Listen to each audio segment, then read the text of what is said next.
I'm going to be honest ha, hindi po ako perfect na tao. Gusto ko na talaga silang ipahiya. Alam niyo yung parang gusto ko nang i-release sa aking mga social media channels na ito po ang pagkakamali ninyo sa akin. Please tell me where we are, what we've done so far, what we're still going to do, how much I've paid. And I pay him. I give him my checks and all that. When I asked him for an accounting, he couldn't provide anything. So, yun.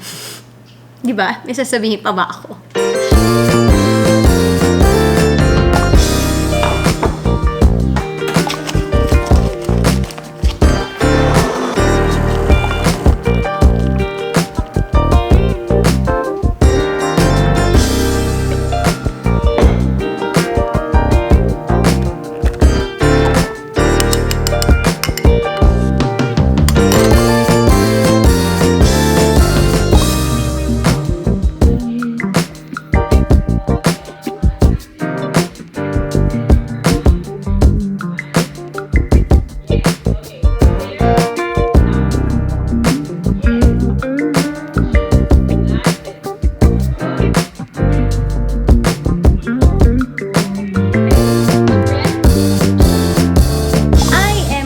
By the garage of our home, and today I'm going to be giving you an update on the renovation that I started last November. It's been a 6-month delay already na ang dapat talaga naming katapusan ng aming pagre-renovate ay December. And as some of you may have heard from either my social media accounts or here on the vlog, I don't know where I've mentioned it, sobra na yung delay namin because of some unprofessionalism. So I would call it that. The people I trusted to spearhead my renovation, hindi talaga sila nag-deliver. I'm very hung up about it, obviously. I will not lie. I'll tell you some things of some of the things na na-learn ko regarding renovation, but above all, really more of, the condition of my heart and some of the things that I was able to do to help me navigate a very limiting and uncontrollable situation. So right now, let's start with a tour. Magtutour tayo ng unfinished renovation. Okay, so we're gonna enter the house and I'm going to show you not our passcode, definitely, but some of the things na na-accomplish at hindi na-accomplish.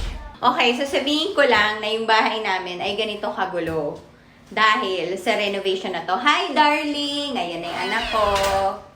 Okay, so kita niyo yung kalat namin dito na nandyan yung mga sapatos ko. Ayan yung ring light ko. Wala nang posisyon ang mga bagay-bagay na tama dahil, when you're renovating and, a big part of that is I actually asked the people who I asked to renovate our place to give me a storage area. And because that took months, so you could just imagine how messy it has been in our house because things have had no places. So anyway, bring you into this first floor, which is supposedly the homeschool area, but now has turned into like a semi-laundry area.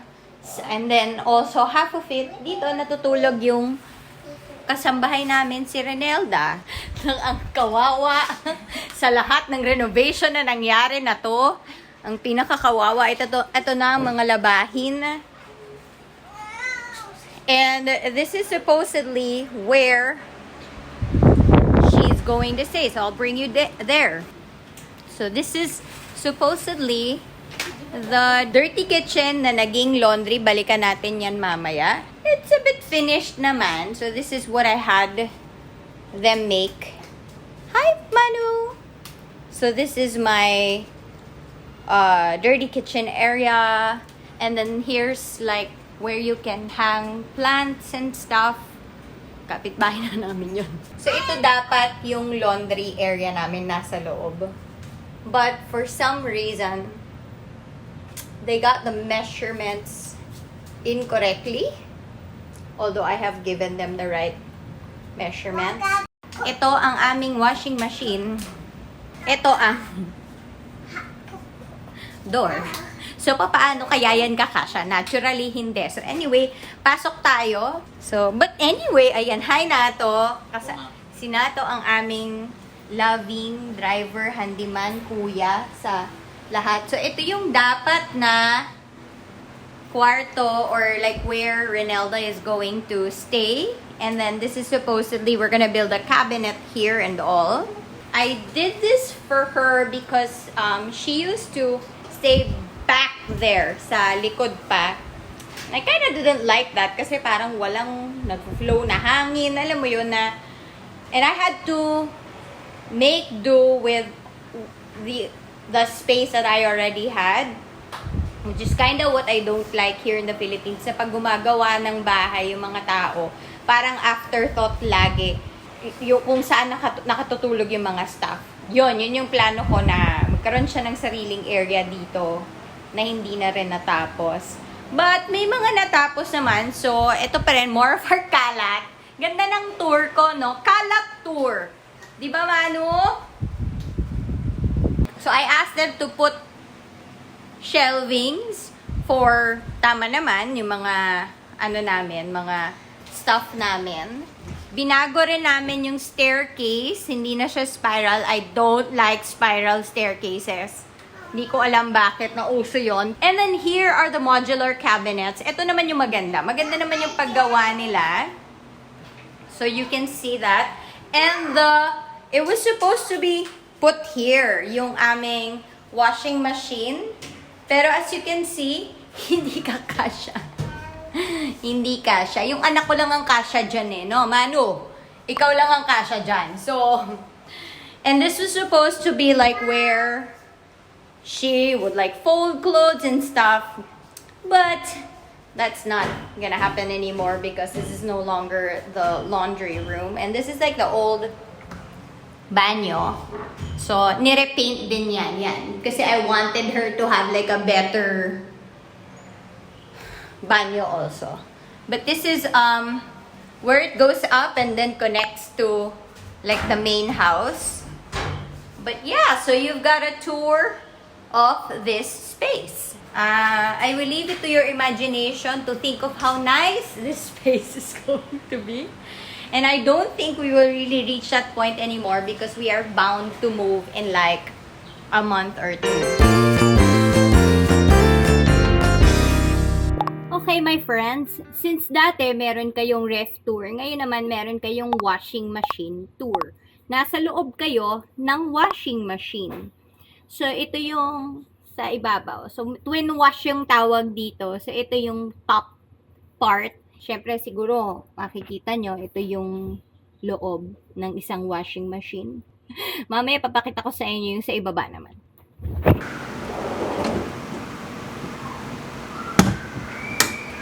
Hi! So, ito na yung pangalawang part ng washing machine. Nandito na kayo sa mas maliit na washing machine. Ito yung nasa bottom. And this is where a lot of our small items go. Like socks and then baby clothes. And this one kasi has a steam function. So you can have like steam going on in here and it'll sanitize a lot of, and that's especially useful for me when it comes to baby clothes, guys. So yeah, there you can see it has baby wear, rinse and spin, boil wash, intimates, lingerie, and wool. Kaya siya especially useful kasi medyo TMI ha. Nung isang araw, yung anak ko, nagpupo siya tapos medyo umapaw dun sa damit niya. And of course, I mean like, alam naman natin ang pupo kung ano yung kasama niyan. So, you kind of have to sanitize that. And, it was really handy that we had this and that we could we could have a boil wash or a steam function in this part of the washing machine because it just does its job. Dirty socks, guys. And my workout clothes that are a bit sensitive, so they fall under the lingerie, I guess. Yung ayaw mo masira, diba?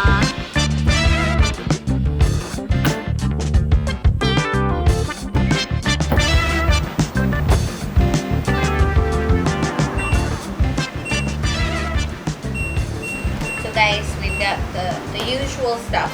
Normal, speed wash, ganyan. Pero ito yung maganda dito. May look. There's also allergy care, baby care, bedding care. So, pwede mo talaga siyang going very specific, even sportswear here. The nice thing about having the pedestal or like the lower part where you've got the smaller washer over there is that pwede mo pagsabayan. Kasi nga, usually, hindi mo mapagsabay yung, say, intimates with your bedding, let's say, ganon. Or, kunwari, whites and blacks and all that. The sensitive stuff with the not so sensitive stuff. Pwede mo na ngayon siya pagsabayan, which cuts your washing time into half. And also, to be honest, sometimes kasi, di ba, yung intimate, sobrang sensitive na kailangan mo pa ilagay sa bag, ganyan. Tamad ako mag-gano. So, yung mga intimates ko, pwedeng basahan. Pwede na siyang basahan kasi hindi ako masipag mag-bag-bag. So, right now, because I have the second part, like the lower part, mas may care na ngayon yung mga intimates ko. And while I can do the rest of the not so sensitive stuff on top. Umaandar na ang dalawang parts ng aking washing machine. Okay, it's gonna be 4 hours, so I have a lot of time in between to do stuff. But right now, let's go up and let's eat.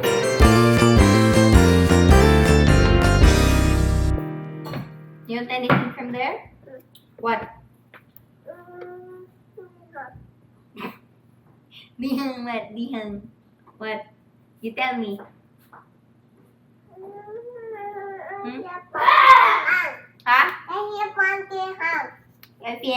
Huh? What? What's that? What's huh? Do you want ice cream? Popsicle? Popsicle, our favorite. Piccole. Piccole. So I'm gonna go prepare my food for now para makakain ako habang naghihintay ng laundry. But do you remember my LG ref, my Insta-view? Knock, anong meron kami? Let me just take this time to say that I love the LG products or appliances that I've gotten so far. I love their innovation and I think it is especially helpful for moms like me. Pangbawas trigger din yan pag magaganda yung appliances niyo.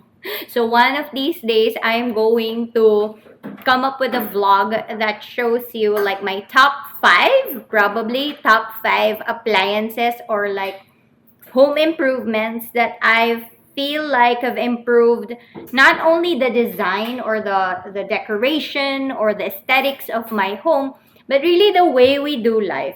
Appliances are tools. They're really supposed to serve you and make life easier and better for you. And so when there is a well-designed product or appliance na talagang totoong nakakatulong sa buhay mo, I really share that with my friends. Binubudol ko sila. So one of these days, I'm gonna have a vlog that's really just focused on that. But for now, I'm gonna have my breakfast na kanina ko pa sinasabi. Ano bang kakainin ko, Renelda? Ano bang meron tayo dito? Originally, dapat kausap ko kayo habang kumakain.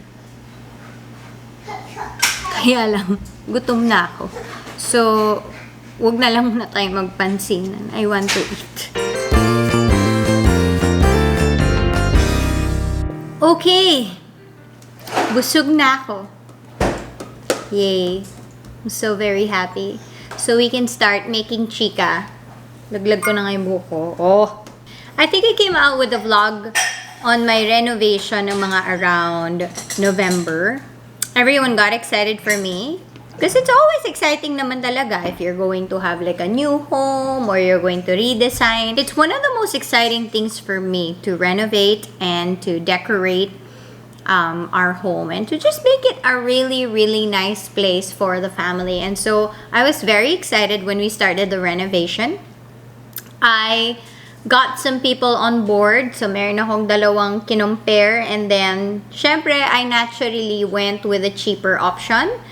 Because I feel like, ito naman talaga yung afford ko lang. Kasi syempre, hindi rin naman ganun kamura magpa-renovate, di ba? I took on the project. I gave a down payment and all that. And everything was okay naman until I noticed that our workers were not coming in on time. And that they were leaving too early. And I thought, there must be something wrong with that. I mean, they would come in at 11 a.m. and leave at 2 p.m. I have never heard of any construction na ganun lang kaiksi yung working hours in a day. And so, I called the attention of my contractor and my designer. They were both sorry, and they said that they were gonna do something about it, but it kept on happening. Tumagal yung project until nawala na lang yung contractor architect ko. Yes. Hindi siya sumasagot sa mga tawag ko and all for a few months. And so that got me worried naturally. And so she finally appeared after a few months, and she was sorry naman. Still to this day, very, very willing to make it up to me. Inabutan na rin kami ng ECQ na hindi pwedeng magtuloy ng renovation dito sa bahay. I mean, just all of those delays really frustrating me more and more each day. Tapos, isipin nyo pa na patong-patong yung mga gamit namin dahil kailangan nga na muna namin ilagay sa iba-ibang lugar to free up the space kung saan i-renovate yung bahay namin. It was just really a hassle to live like this for 6 months. That's half a year, guys, of living with unprofessionalism. Sabi ko, tigil muna tayo. Mainit na yung ulo ko. Accounting muna tayo. Nasa na ba tayo? Please tell me where we are, what we've done so far, what we're still going to do, how much I've paid. Tapos doon na tumigil sa how much I've paid. When I talked to my designer who was acting like the supervisor of everything, so triangle kami, di ba? May designer, may contractor, ako, ganyan. When I asked him for an accounting, he couldn't provide anything. Wala siyang Excel sheet, wala siyang, not even a Word document. He's got screenshots, and that was the best that he could give to me, but that was really unprofessional. And in his costing, he gave me an old costing that was not the latest one. So talagang kita mo na hindi siya nagki-keep track dun sa mga documents namin. And lastly, he doesn't know how much I've paid. And I already went over the agreed costing. I'm just really, really, honest po ako ha, talagang sobrang angry. Umabot na po ako sa point of anger. Nandun na ako sa mga thoughts na sana wala na magkatiwala, bumagsak ng business nila and all that. Syempre, out of my anger, yun yung mga naisip ko. Today, I want to talk to you guys about control. I think that when you're having your house made or renovated, this is one of those times where you really will have to come to terms with things you can control and things that you cannot control.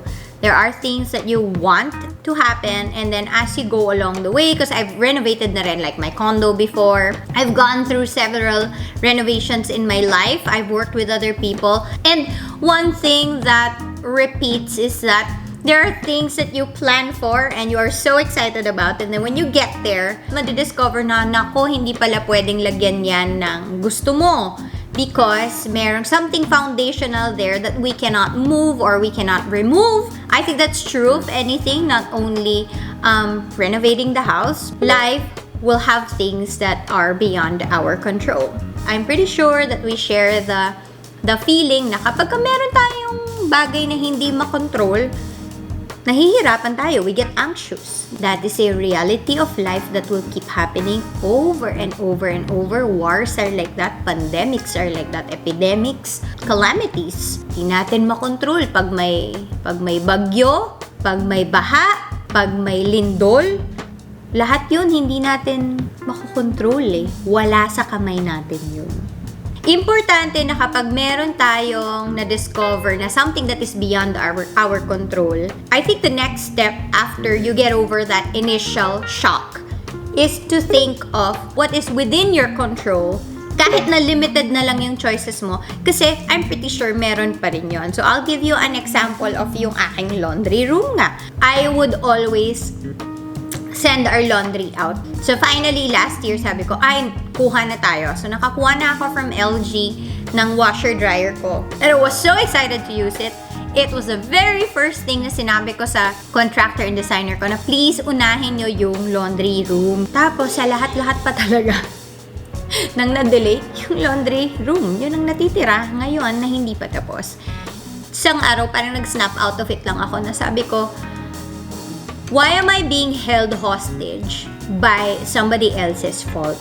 Yes, the laundry room not being in the proper dimensions and measurements is something that is beyond my control, but that doesn't mean I cannot use my washer and dryer. Oo nga, ba't ba hindi ko na lang ilagay yung washer dryer ko dyan sa may dirty kitchen? Hindi yan yung tamang placement, hindi yan yung originally nilagay ko sa mind ko.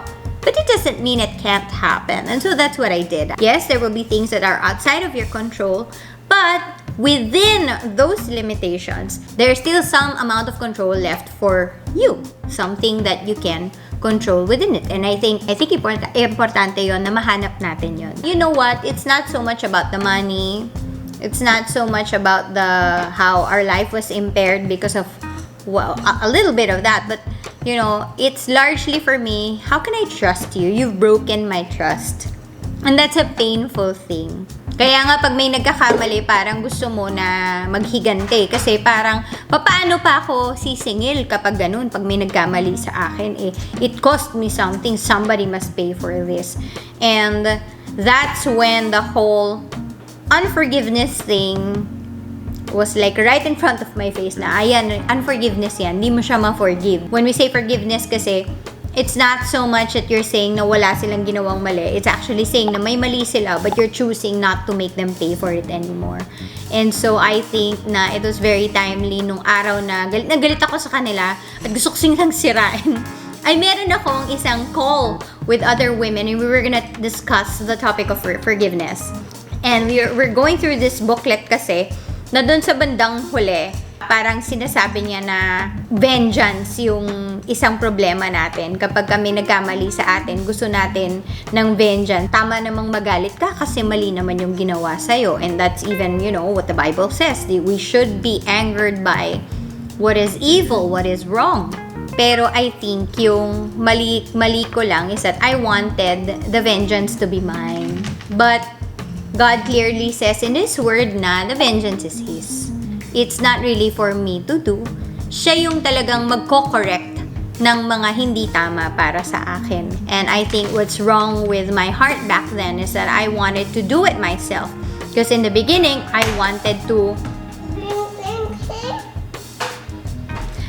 them to be in pain and I wanted to be the one to inflict the pain. The second thing that I felt was like, I wanted to teach them a lesson. I don't want them to do this anymore to others again.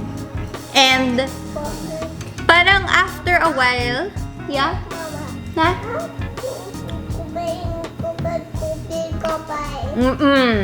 Yes.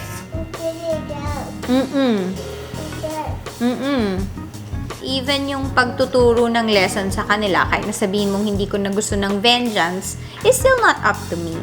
God can speak to them and change their hearts. Why do I put it all on me, right? Because when I do that, I only make myself more stressed and anxious, and it's just too heavy for me to bear. I'm only a human being, hindi ako ang Diyos. So, sa kanya ko na lang ibinigay. Sabi ko, sige, susurrender ko na to sa'yo, Lord. I will forgive them. It's really more of a personal thing na makapaniwala ako na even sa lahat ng nawala sa akin, it is not beyond God's control na maibigay yung dapat na para sa akin. Nasaktan ako, mababalik pa ba yung nawala sa akin dahil sa ginawa ng isang tao? And I think that's the heart issue there, na kaya kong mag-trust na God, alam mo, malaki-laki rin nawala sa akin, quality of life, pati pera, pati trust, pati relationship.